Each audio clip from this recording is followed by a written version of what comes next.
All right, yes, perfect. So first of all, what did we touch on in the previous video? We touched on candle signs, and mainly again that respect and disrespect. That is quite important to understand, because just purely based on that, in combination with that context, it makes it very clear on where the next candle potentially wants to trade towards. That comes in very handy, of course, because if we want to predict, anticipate where the next monthly candle wants to trade towards, then that is exactly how we can go about that. And that is very useful, of course. Now, the reason I mentioned the previous video is again because we're building the story. So we have basically gone over bias, narrative, boundary, quite in depth, I would argue. Again, we're not done just yet. We're going to go way deeper into that as well, how we can combine that with execution phases. But we need to understand now the next thing is, where is the target actually? Because what are we targeting? When do we actually stop looking for entries? That is very important because, of course, there's a reason why we use context. And the reason why we use context and what we went over is because in that area, so for example, the context here is that we can see we are moving lower from that premium array right there towards this swing low. That is our target. In that area from that premium array, in between that discount array, that is where your lower time frame order blocks will hold, your lower time frame order flow levels will hold, so your order flow lags, your fair value gaps will hold, etc. And outside of that context is where price action can get very messy. So we also mentioned that in the context video, we always need context. And that is going to be usual context or unusual context. But when is that context actually gone? Now, what do we actually do when the context is gone is the next video that we're going to go over. But right here, I want to go over the targets. So when do we stop looking at context? When is the context actually quote unquote gone right there? So in the previous video or the video before that, not too certain actually, but I mentioned that a context target or a context high or a context low is again the context target. The context target is either a swing low or swing high, depending on if we're bearish or bullish, or usually it's a previous X low, previous X high, again, depending on if we're bullish or bearish. So those are the usual targets right there. Now, I also mentioned that outside of the context, we can look to target something else. So we have usual context targets, unusual context targets, but also outside of context targets. So what does that mean? Well, first of all, when we have unusual context, again, this is the same example that we went over in the previous video. Again, I hope that clarifies it a little bit more, makes it easier to understand with the same example. That right here, at this moment in time, we had that sweep of that high, failing to create a new order flow lag higher, failing to create that fair value gap higher, indicating here that we are respecting that premium array. This caused us to create that unusual context. So on an unusual context basis, now the target would be just, again, the first discount array that we approach. Why is that again? We need to understand the basics there, that if we are bearish in our bias, so the bias is the first step of the foundational level. If we're bearish, we are targeting discount arrays. Ideally, the closest discount array. So the closest discount array, the first discount array that we encounter is the swing low right there. If we are bullish with our bias, so overall the fair value gaps are telling us that we want to go higher, so we are bullish in our bias, then we are targeting premium arrays. Ideally, again, the first premium array that we encounter. So in these first two candles right there, we were bullish overall. So the first target that we had was this swing high. Why is that? Because that right there was the first premium array that we are going to encounter on a monthly basis. So that is our first target right there. So once we respect that high right there, we have the unusual context right here. Then the target becomes the first discount array right there. So that is the first discount array.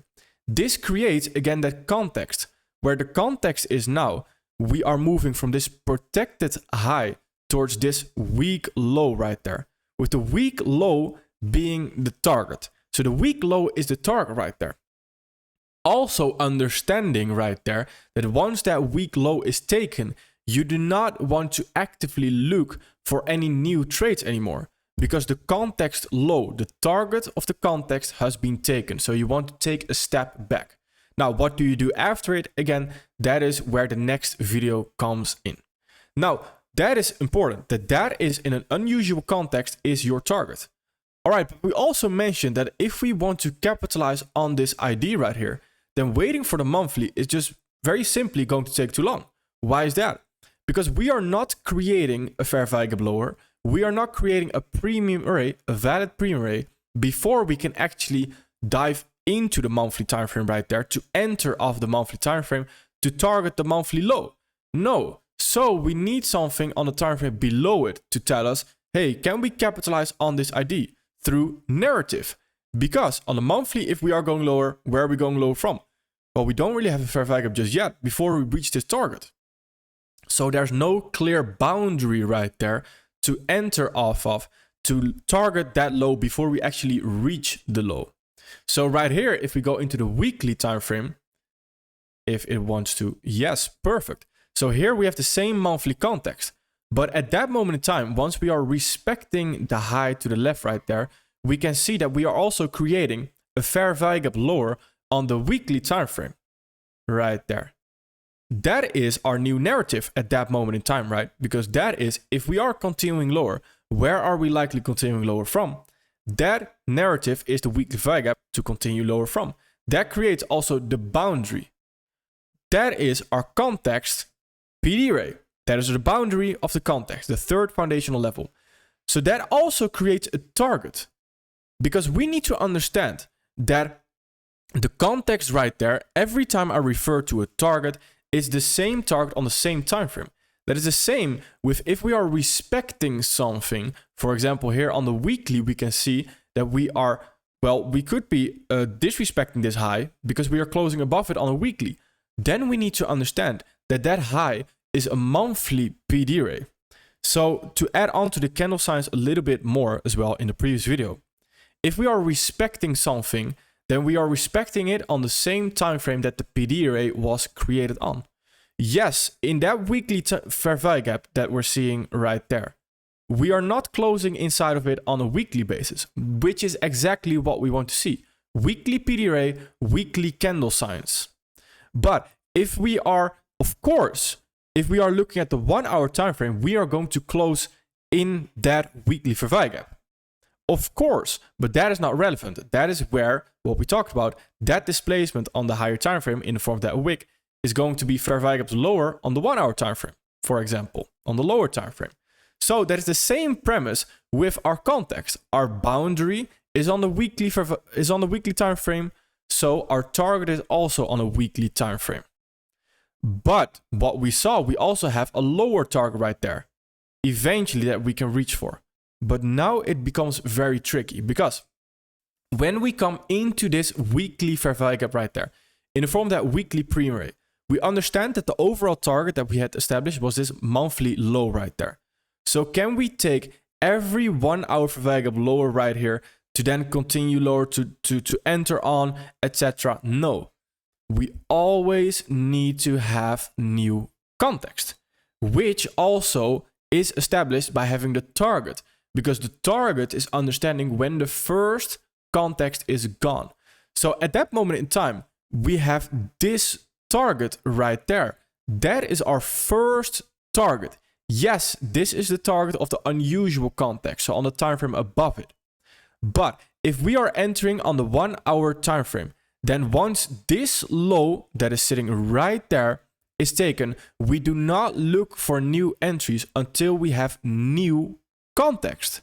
And that context, again, how you can navigate that after the context is taken, what do you do, is what we're going to touch on in the next video.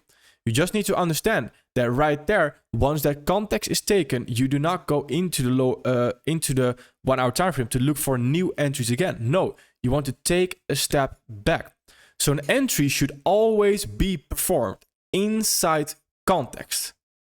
And the context here, the relevant context is again this area right there, from the premium array to the discount array. So once we reach that first context low right there, yes, the overall context is still right there, but we now want a new premium array, a new boundary to enter off of, a new boundary to look at the lower time frame to find our new entry pattern, which can then be found potentially on the daily, etc. Because we always need that new context constantly. So that is very important, that after that low is taken right there, we do not look at new entries, because that is the target. Once that target has been reached, we then look for new context overall. What does that look like? Again, next video is going to come in very handy with that as well. So that is your usual context target and your unusual context target. So it's important to understand that a usual context target and an unusual context target are usually not very far away. So they are part of your current order flow on what are we continuing lower off of, and the target is usually either the previous X low, previous X high, or to swing low, swing high. That's usually it. That is your context low, context high as a target right there. Now, there are, of course, also targets that are beyond our context highs and context lows. And that is the same thing that we are currently seeing. Because currently we can also see on a weekly time frame, we have this swing low right there.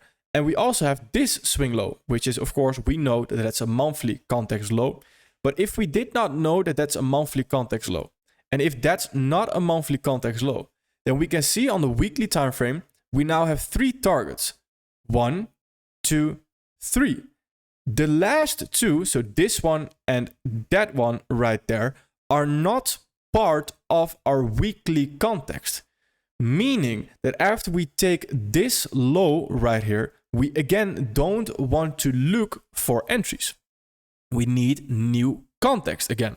So these 2 targets that are further down the line right there, yes, they are targets. Completely fine. They are targets, but they are not your context target. Meaning that if we are in below this low at that moment in time, that is not where you're still following the 1 hour or the 15 minute to look for your new entries. No, you first need new context. So you constantly need new context to navigate towards those lows. So what does that look like? Well, if we take these lows right here, then all you would be doing is, again, on the daily, on the 4 hour right there, you're looking at context to navigate towards those lows. So right here, we're coming off the weekly. On the weekly time frame, or the weekly fair value gap, the weekly was that low right there. That is the context low on the weekly.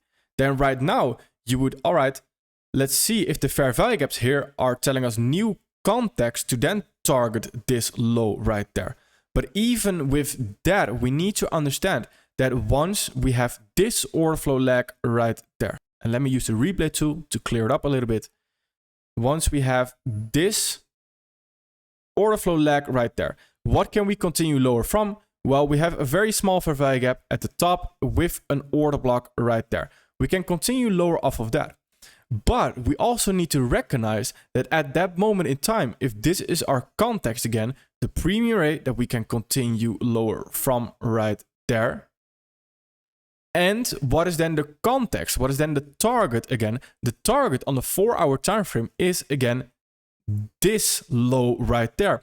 So after that low is taken, that is not where you want to again go into the 1 minute time frame, go into the 5 minute time frame to look for a new entry. No, because the context target has been taken. So you need always new context. Now, why do I emphasize on this so incredibly much? It's because we need to understand where to take trades. And if we understand context and the boundary and the target, so this is the boundary right here to go into the lower time frame, and this is the target. So after we reach this target, we are not in the lower time frame anymore right there. We need to understand where we want to enter, and we want to enter in between those levels, in between that premium array, in between that discount array right there in form of that target, because that is where your 5 minute even potentially your 1 minute order blocks will hold, your 1 minute fair value gaps will hold, your 5 minute fair value gaps will hold, if they are in context of those timeframes again. But it's important to understand that you know where you are going into the lower time frame from.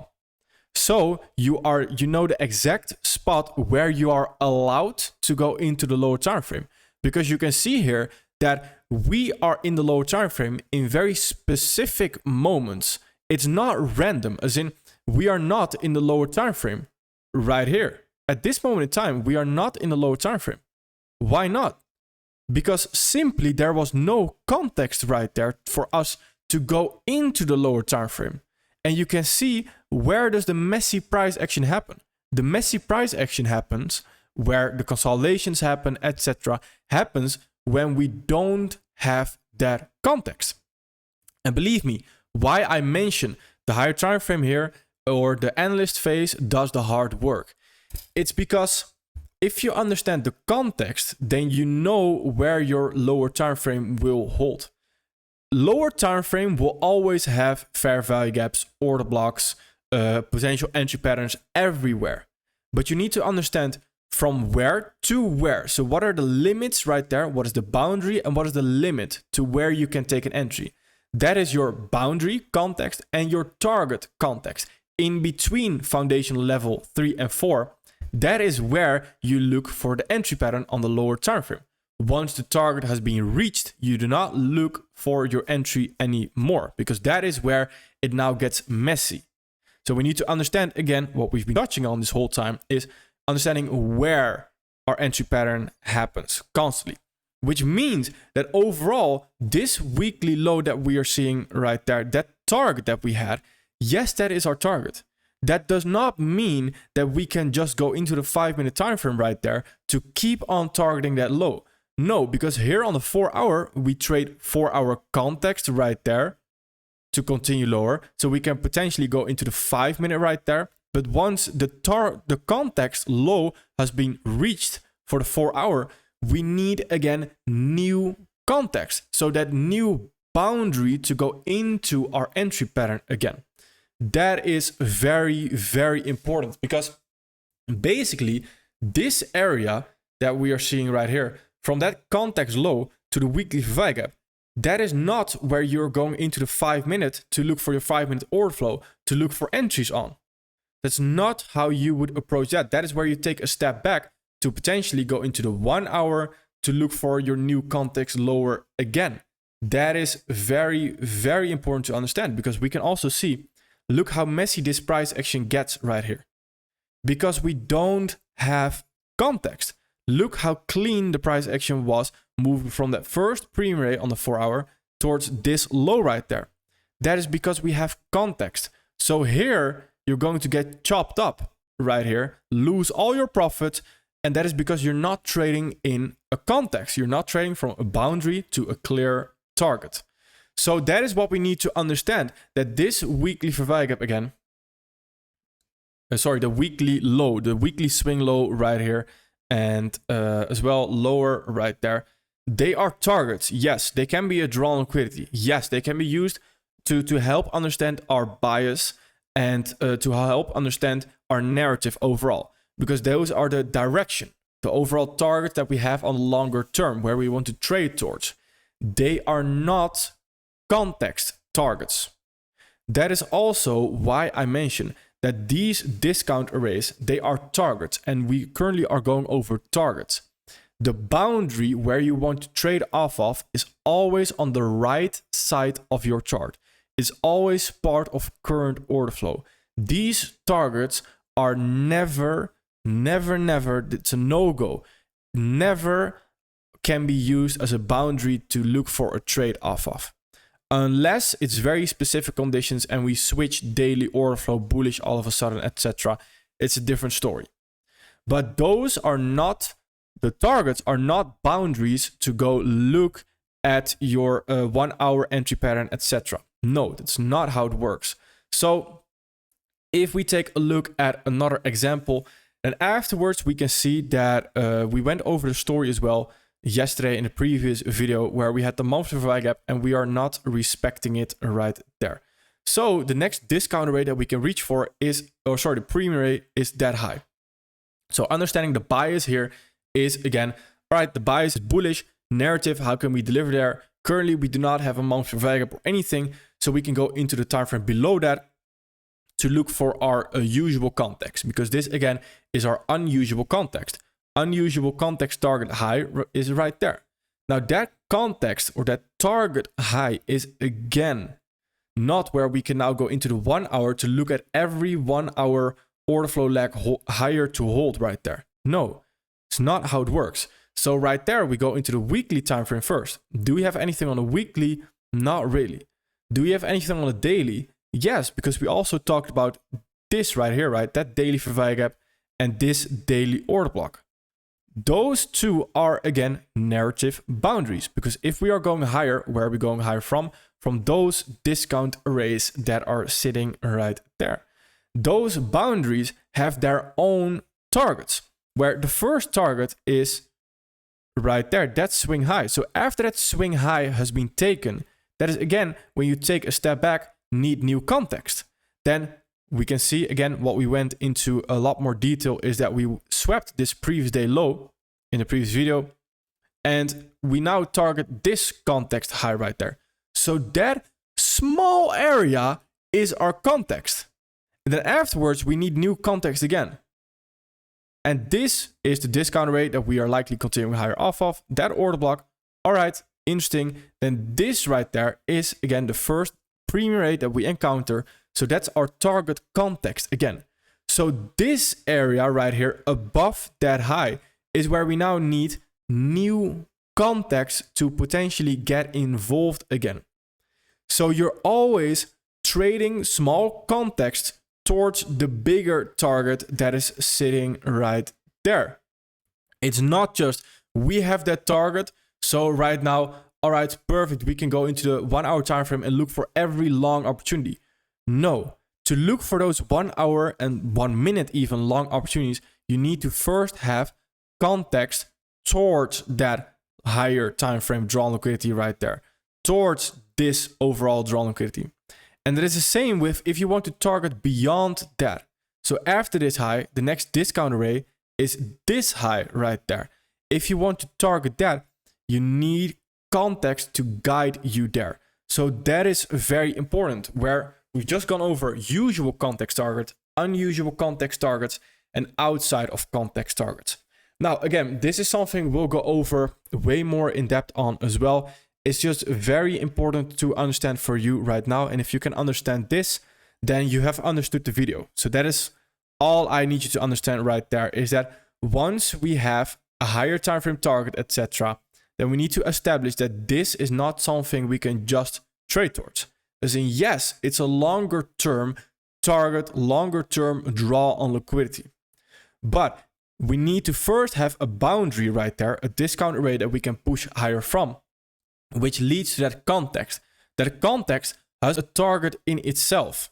Once that context target has been taken, that usual context target has been taken right there, that is when we need to understand we don't want to get involved anymore, because the context is gone right there. The context is gone because we've both used up the boundary context and we have used up the target context. That is very important to understand. And if you understand that, again, then you fully understood it. So that is what you need to focus on right here. If you understand that, again, that is perfectly fine, because that allows us to move on to the next video, where what do we actually do once that context target is taken? Because we also understand that the monthly right there, if it wants to follow through, it's a lot of potential, right, to capitalize on the IDs if we have context. So after that first context is taken, we need to find new context to trade off of again, to then target that overall monthly high that is sitting right there. As long as we understand, we are always trading context, and the context is gone once the target has been taken. That is very, very important to understand again. All right, study this, and then we're going to go into the next video where we will understand fully what we do after the context target has been taken. All right, perfect. Thank you.